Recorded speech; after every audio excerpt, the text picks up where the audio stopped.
Hello, what is up, you guys? Welcome back. Thank you for joining us again for another episode of The Reading Spot. And Franklin is here. Franklin is always here. So what's up, Frank? Franklin says hi. What's up? How's your Thursday? Happy Thursday. I hope that you had a good day today. If you did not, that's all right. They can't all be winners. Excuse me. Yikes. Bless me, Franklin.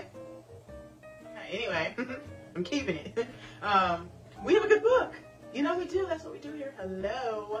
And let's get right into our book, right? Tonight's book is called Whistling for Angela. And this book was written by Robin Heald and illustrated by Peggy Collins. And this is the back.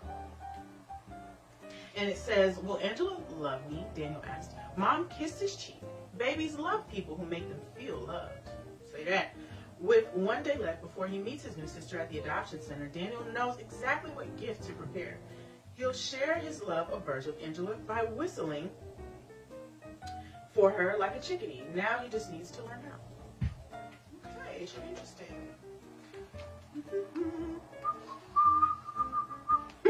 Okay, so we have a dedication page, and it says for Dylan and Zoe and their birth mothers, Pam and Becky, and it says for my mom and dad. Hi, Dylan, Zoe, Pam, Becky, Mom, Dad. Let's do it. I'm going to learn how to whistle for the new baby, said Daniel. It'll be my present to her. I'll whistle like a bird. Whistling's hard with no front teeth, Dad said. But to Daniel, whistling was the best sound ever. And the chickadees Phoebe called had just 2 whistles. I can do it, he said. We leave for the adoption center bright and early tomorrow, Dad said. Better get started. Daniel tried whistling outside. No whistle, just air and spit. At lunch, whoa, spinach spray, said Dad. While Mom put together the baby's crib, Daniel looked through his feather collection. His prized feather was from a blue jay, and he took it everywhere.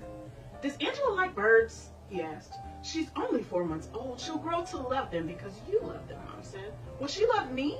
Daniel asked. Mom kissed his cheek. Babies love people who make them feel loved. Daniel knew a lot about birds. Feathers and hollow bones helped them fly. Some birds migrated a long way for the winter, and birds built nests so their babies would be safe. About babies, he knew just a little. They wore diapers and they couldn't walk or talk. If they weren't happy, they cried. Whistling like a bird made Daniel happy. It would make the baby happy too. At bedtime, Daniel said, Mom, tell me again. Some babies grow inside their moms, Mom said. And when they're born, they stay in that family forever. Some babies grow inside their birth mothers. Then they're adopted by a new family and stay in that family forever. 2 friends in Daniel's class were adopted. Kira had been born in China. She didn't know her birth mother. Oliver FaceTimed with his birth mother. Angela had grown inside her birth mother, Jessie. Tomorrow, Daniel and his family would meet them both. The next morning, Daniel practiced whistling in the car. He sounded like a cat hissing.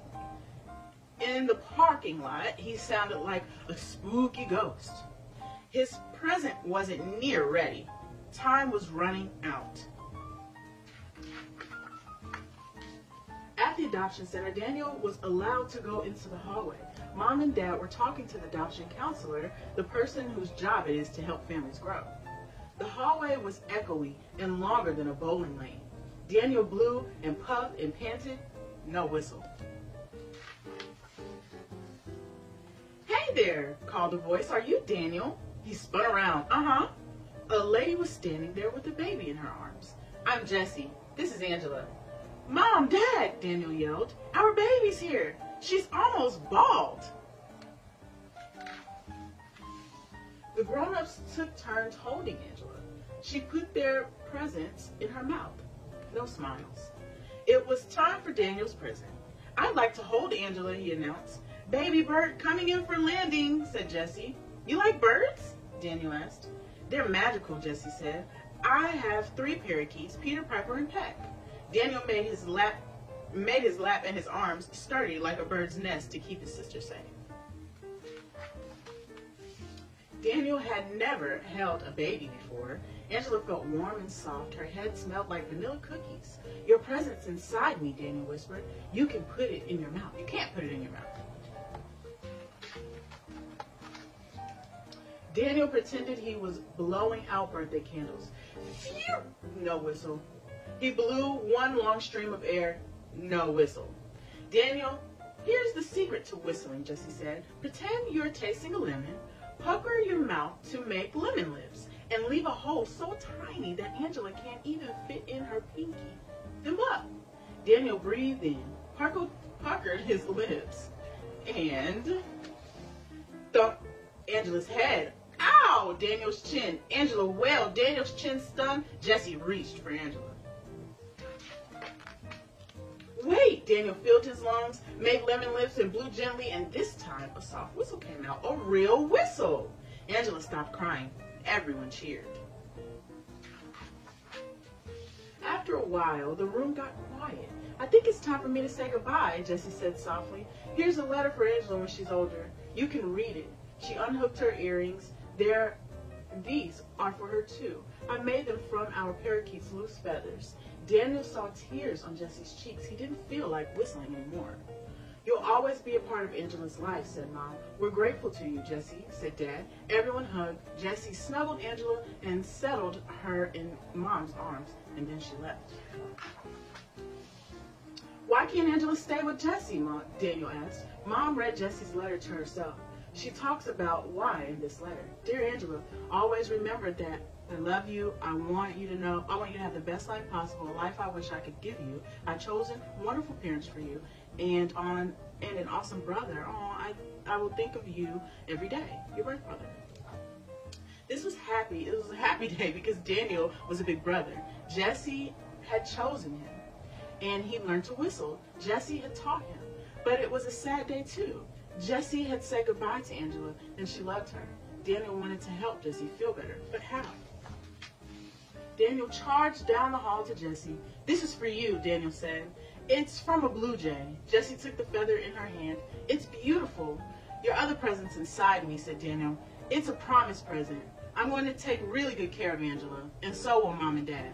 They practice on me.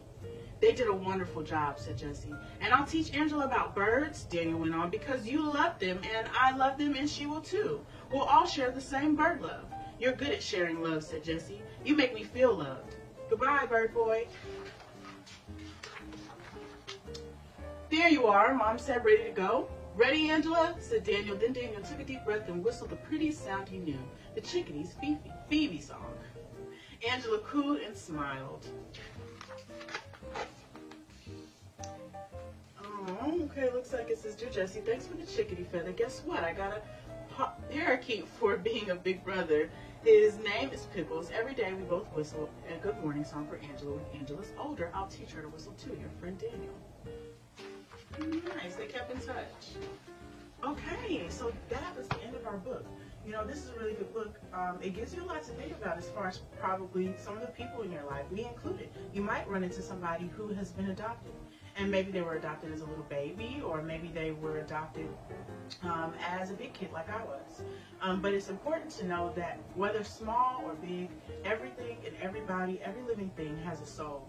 And all it takes sometimes is just a little love. Whether you're really, really good at something or not so much, the love is what matters. The love is what counts. Okay, so this is a really good book.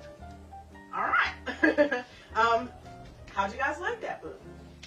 Well, let me know. Also, we are still on the letter I for image, so don't forget to use your word this week, and let me know how you use image in your vocabulary and how you perceive yourself. What is your image to other people? How do other people perceive you? All right, so that is pretty much all the time that we have for tonight. Frankie, say goodbye. Okay. Franklin says bye. That's it, you guys. Turn them on me out.